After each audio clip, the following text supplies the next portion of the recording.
सत्संग का आयोजन जो किया गया है,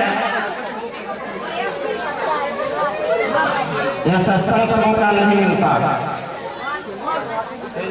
पूर्व जन्म का जिनका संस्कार अच्छा है, भाग अच्छा है, जिनको माता पिता ने संस्कार बना करके यह मनुष्य बनाया है, वैसे लोगों के लिए यह सत्संग है। सत्संग से मनुष्य सुधरता है। सत्संग ही ऐसा पाठशाला है जिसमें आकर के मानव अपने मलापता को धारण करते हैं और सुधरते हैं। रामायण में भी स्वामी तुलसीदास जी कहे हैं, सत्य संगत सुरति समा सकल पाप हरे ज्ञान धार जल भय मला हृदय विमल कर दे। सूर्य से ही कहते हैं गंगा को। गंगा में हम सभी जाते हैं स्नान करने के लिए,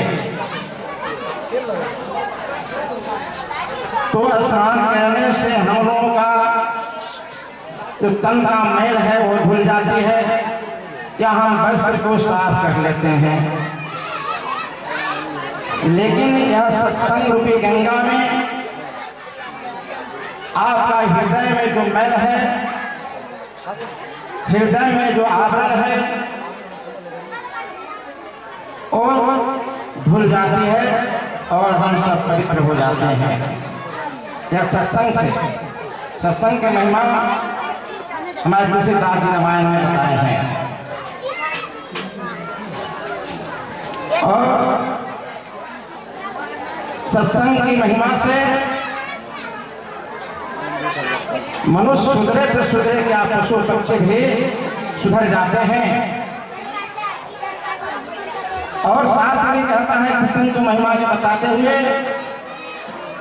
अद्भुत गात्राणि सुधरन्ति मनसत्तेन शुद्धयति विद्या भ्राम भूताता विज्ञान शुद्धयन्ति। यह सत्संग की महिमा का बताया गया है कि जल में स्नान करने से हम लोग केवल बाहरी मैल धुल जाती है, लेकिन यह सत्संग में आने से, विद्वानों की संगति करने से, साधु संतों की संगति करने से, महान पुरुषों की बातों को सुन करके हम लोग जो है से अपने अंदर के मैल जो है उसको साफ कर लेते हैं, धुल जाता है।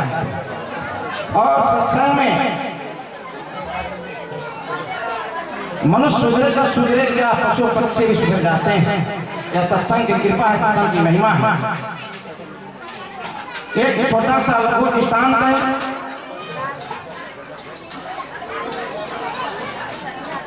एक राजा अपने घोड़ा पर सवार होकर के और प्रजा के देखने के लिए चल दिए। देखे कि हमारी प्रजा कैसी है, दुख में है, सुख में है, किस स्थिति में है। अपने घोड़ा से जब अपने ग्राम के बाहर जाते हैं तो देखते हैं कि एक बहुत बड़ा बरामदा है, और उस बरामदे में एक पिंजरा है। उस पिंजरा में एक तोता जो है से रखा हुआ है। जैसे ही वह दरवाजे के निकट अपने घोड़ा को लेकर के राजा पहुंचते हैं, तोता बोलता है, पकड़ो मारो काटो, पकड़ो मारो काटो छीनो। उसमें जो गृहपति स्वामी थे वो अस्त्र शस्त्र लेकर राजा पर वार किया, राजा को मारने के लिए और छीनने के लिए। राजा को आभास हो गया कि हमको मारने के लिए यहाँ जो है से अस्त्र शस्त्र लेकर के हम पर वार कर रहा है। वह घोड़ा भी सरा दिए, घोड़ा भागते भागते भागते फिर गांव से दूसरा ग्राम में वह चला गया। जब दूसरा गांव में जाते हैं तब देखते हैं कि एक बहुत बड़ा पीपल का गाछ है और उसके कांच के नीचे एक मठ है, आश्रम है, इस प्रकार किया है। उसमें भी देखते हैं कि वृंदा है, वृंदा में भी एक पिंजरा है, पिंजरा में भी तोता है। राजा साहब घोड़ा को अस्थिर कर देते हैं और वहां पर रुक जाते हैं। जो वृंदा में तोता पिंजरा में टांगा हुआ था वो भी तोता कहता है, आइए श्रीमान जी, आइए बैठिए, आपका स्वागत है। आइए श्रीमान जी, आइए बैठिए, आपका स्वागत है। वह तोता को बोली सुन करके जो बाबा थे मठ के अधिकारी, वो समझ गए कि हमारे आश्रम पर कोई देवता भगवान कोई आ गए हैं। वो अंदर से एक कंबल लेकर के और निकले, कंबल नीचे जमीन पर डाल दिए और वह अतिथि भगवान जो राजा थे उनसे निवेदन पूर्वक कहे कि आइए श्रीमान जी बैठिए, आपके लिए मैंने आसन लगा दिया है। राजा साहब घोड़ा से उतर के घोड़ा को बांध दिए और साधु बाबा को दंडवत नमस्कार प्रणाम करके उनसे पहले प्रश्न पूछे कि बाबा आपसे हमें प्रश्न पूछना चाहते हैं, इसका उत्तर दे दीजिए तो हम बैठ जाएंगे। बाबा ने कहीं प्रश्न तो बाद में होगा, पहले आप बैठिए। तो राजा साहब ने कहा नहीं, पहले हमको उत्तर दीजिए तो हम बैठ जाएंगे। साधु को कहा कि जब आप जीत किए हुए हैं तो बोलिए क्या आपका प्रश्न है। राजा साहब ने कहा कि हम रास्ते से चले, अपने गांव से दूसरे गांव में आए, वहां एक बहुत बड़ा मकान है, उसमें उसका जो है बरामदा भी है, उस बरामदे में एक तोता टंगा हुआ था। जब हमको देखा तो कहा कि पकड़ो मारो काटो, पकड़ो मारो काटो। उसमें के जो गृहपति जो थे वो हम पर अस्त्र शस्त्र लेकर के वार कर दिए। हम समझ गए कि मारने के लिए आ रहे हैं, भागते भागते आपके आश्रम तक आप पहुंचे हैं। यहाँ आपके आश्रम में एक तोता है, वो देख करके हमको बोला कि आइए श्रीमान जी बैठिए, आपका स्वागत है। तो आपने अंदर से निकलते हुए कंबल लेकर के आए और डाल करके हमको कहे कि बैठने के लिए। तो हम इसीलिए आपसे प्रश्न चाहे कि अंतर क्या है दोनों। साधु बाबा ज्ञानी थे, इस बात को उन्होंने समझ गया। कहा कि देखिए अतिथि भगवान, वह जो तोता देखे थे वह तोता कसाई का है, वह तोता कसाई का है। उसके यहाँ रोजाना काट मार ही होता है, रोजाना काट मार होता है। इसलिए तोता को संगति का प्रभाव है। जैसा उसने देखा, जैसा उसको बताया गया, वैसा ही तोता रखना शुरू कर दिया, वैसा ही वो बोल रहा है। इसलिए जो है से वैसे संगति का प्रभाव है। वो कसाई का तोता था और यह तोता संत का है। कहाँ रोजाना साधु सेवा शुश्रूषा सत्संग हुआ करता है। इसलिए तोता ने कहा कि आइए श्रीमान जी बैठिए, आपका स्वागत है। हमने समझ गया कि कोई हमारे अतिथि भगवान आए हैं। यही संगति का प्रभाव है। जैसा कोई संगति करता है वैसा ही उसमें बुद्धि और ज्ञान हो जाता है। सुनो, तो सत्संग से मानव सुधर क्या पशु पक्षी भी सुधर जाते हैं। तो सुनो, यह सत्संग की बड़ी कृपा है कि आज हम सब मनुष्य में पा करके और यह सत्संग में आए हैं और संतों के वाणी सुन रहे हैं। ऐसा मौका बार बार नहीं मिलता। आश्रमों का ऐसा मौका भी नहीं है जो सत्संग में आकर के संतों के वाणी को सुने। जो सत्संग में नहीं आता है उस पर ईश्वर की कृपा नहीं होती है। जो अच्छे महापुरुषों के संग में नहीं जाता उस पर ईश्वर की कृपा नहीं होती है। जो व्यक्ति जुआ खेलने में, ताश खेलने में, शराब पीने में और दूसरे के गपशप मारने में, वह तो हमेशा दूसरे को लड़ाने में, दूसरे को बिगाड़ने में और आता है, उसका प्रभु का कृपा कभी नहीं होती है। वो उसमें जो है से मनुष्य का लक्षण नहीं है। वह मनुष्यता को त्याग करके ही वह जो है से सब काम को करता है। जो मनुष्यता का ग्रहण कर लिया है उसमें मनुष्य का लक्षण हो गया है। ये जो बैठे हुए हैं संतों के वाणी उसमें से सुन रहे हैं और भय बैठे हुए हैं। सुनो तो यह सत्संग की कृपा है। आदमी सत्संग से महान बन जाता है और कुसंग से जैसे बिगड़ जाता है। स्वाति कुंड देखते हैं ना, स्वाति कुंड वो नक्षत्र होता है, उसमें पपीरा का गर्भ उसमें जो है उस बुंद से रह जाता है। सीप में जो है वह मोती बन जाता है और सर्प में जो है से मणि बन जाता है और केला में कपूर बन जाता है। वह संगति का प्रभाव है। केतली शिव भुजंग मुखा स्वाति एक गुण तीन, जैसे संगति इन्नी वैसे बुद्धि तीन। वही स्वाति बुंद का पपीरा के मुंह में अगर एक दिन चला जाता है तो पपीरा का गति हो जाता है। वही बुंद अगर समुद्र में, शिप में अगर पड़ जाता है तो मोती बन जाता है। वही बुंद अगर केला के बीट में पड़ जाए अंत में और कपूर बन जाता है। वही बुंद अगर सर्प के मुंह में चला जाए तो उसका जो है से मणि बन जाता है। यह सत्संग के प्रभाव है। तो आइए हम ज्यादा आपका समय नहीं रहेंगे क्योंकि बहुत से वक्ता बैठे हुए हैं। एक दृष्टांत करके मैं अपनी बात कर दूंगा। समय हो गया तो हम अध्यक्ष महोदय बोलते हैं कि आपका समय हो गया है, हम वहाँ पर अपना जो है शाम करेंगे।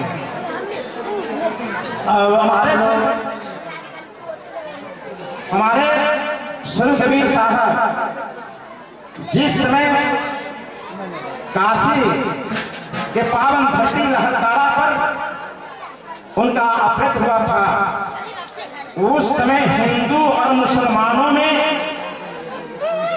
जोर से द्वेष अग्नि की ज्वाला भड़क रही थी। न मुसलमान भाई हिंदू के देख सकते थे, न हिंदू मुसलमान को देख रहे थे। दोनों में आपस में झगड़ा चल रहा था। दोनों में आपस में यह झगड़ा लड़ाई हो रही थी, रक्त रंजित हो रहे थे अपने अपने धर्म के विषय में कि हमारा देवता बड़ा, हमारा धर्म बड़ा, हमारा ईश्वर बड़ा, हमारा अल्लाह बड़ा। कबीर साहब उस समय अंधविश्वास वाली बात पर, आडंबर बात पर प्राण किया डंडे के चोट से।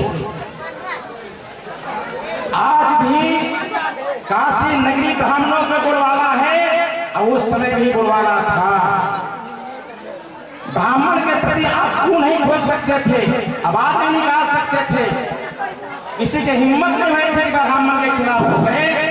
उन्होंने कहा कि भाई रे दुई जगदीश कहां से आया, कहू कौन बुलाया? अल्लाह राम करीमा केसर हरि हजरत नाम धराया। गहना एक कनक के गहना या में भाव न पूजा, कहन सन के दुई थापे एक नमाज पूजा। वही महादेव, वही मोहम्मद, ब्रह्मा आदम कहिए, कोई हिंदू को तुरंत कहावे एक ही पर रहिए। उन्हें साखी को उन्होंने बताया, शब्द बताया कि आपस में तुम लोग क्यों लड़ रहे हो? तो उन्होंने कहा ये दो जगदीश, दो भगवान कहां से आ गए? या राम और रहीम ये झगड़ा कहां से? अल्लाह राम करीमा के सब हजरत नाम धराया। गहना एक लगते गहना या में भावना पूजा। वही महादेव है, वही मोहम्मद है, वही राम है, वही कृष्ण है, सब वही है, दूसरा कोई नहीं है। लेकिन अपने आप को हम पहचान नहीं रहे हैं। जो हम में आत्मशक्ति है, जो आत्म तत्व है, उसको हम नहीं पहचानते हैं। लेकिन हम मस्जिद में अल्लाह को खोजते हैं और मंदिर में जाकर हम राम को खोजते हैं, आपस में हम झगड़ रहे हैं, लेकिन चीज दोनों एक ही है। आप वाटर कह लो, नीर कह लो, आप कह लो, पानी कह लो, लेकिन है एक ही तत्व। क्या है? तो पानी है। नाम बदल दीजिए, पानी है। उसी प्रकार से उनको अनेक नाम से पुकारिए, लेकिन है वह एक ही तत्व, आत्मशक्ति और आत्मा। परमात्मा जो है वह जो है से आत्म तत्व है। अलग कहीं परमात्मा और ईश्वर अल्लाह कहीं नहीं है, वो है तो आपके अंदर। उसको जानो, जो आत्म तत्व को जान जाएगा वो कहीं नहीं जाएगा, अन्य किसी से ईर्ष्या द्वेष और बदनास्ता रखेगा। वो जानेगा जो हम में है वो सब प्राणी में भी है, अलग नहीं है। इसलिए मैं कहा कि कहना एक कनक ने कहना, या में भाव न पूजा, एक सोना के गहना, एक ही चीज से कितना प्रकार के गहना बन जाती है। हसूली है, बाजू है, छोटा है, मृतिका है, गनफुल है, इत्यादि प्रकार के सोनार जो है वह सोना के गहना बना देता है, लेकिन है वह एक ही सोना। उसको अनेक तरह से गहना बना दीजिए, लेकिन है एक सोना। उसी तरह से और परमात्मा के विषय में सदगुरु कासपाई साहब ने कहा कि धूप जगदीश धूप भगवान कहाँ से आ गया, कौन बनाया। इस पर उन्होंने कहा कि हम सब अज्ञानतावश वह परमात्मा को अलग देखते हैं, अलग देखते हैं, पत्थर में देखते हैं, पीपर में देखते हैं, गाछ में देखते हैं, लेकिन असली जो आत्म तत्व आपके पीछे छिपा हुआ है उसको हम नहीं देखते हैं। कबीर साहब ने कहा मृगा के विषय में कि कष्ट भी बसे कुंडल, मेघ में बनमाही, वैसे राम घट घट वासी है, तासे सुजत नाही। और मृगा के नाभि में कस्तूरी होता है, उसका सुगंध आता है, मृगा को नाभि फट जाता है, सुगंध बिखरने लगता है, तो मृगा को लगता है कि शायद यह कहीं से सुगंध हमको प्राप्त हो रहा है, इसका खुशबू बहुत अच्छा है, यह चलता है। उसको खोजते खोजते खोजते दौड़ते दौड़ते दौड़ते दौड़ते अपने प्राण को गंवा देता है, लेकिन उसको सुगंध से, कस्तूरी से भेंट नहीं होता, मुलाकात नहीं होती। उसी प्रकार से जो हम सब मानव हैं, बहुत से लोग वो खोजते हैं तीर्थ में, प्रयाग में, काशी में, हरिद्वार में कि परमात्मा वही है, लेकिन वहाँ तो एक मानवकृत मंदिर बना दिया गया है और मानवकृत के बना करके उसमें महापुरुषों को फोटो को रख करके मूर्ति को बना दिया गया है। अब तब हम लोग जो उसको पूजा पाठ करते हैं, कहते भगवान ही है। असली भगवान को निर्माता, असली भगवान को बनाने वाला, असली भगवान को पैदा करने वाला, वो जब मूर्ति को बना देता है, सबसे अव्वल नंबर भगवान वो है, भगवान को सृष्टि करता है, भगवान को पैदा करता है।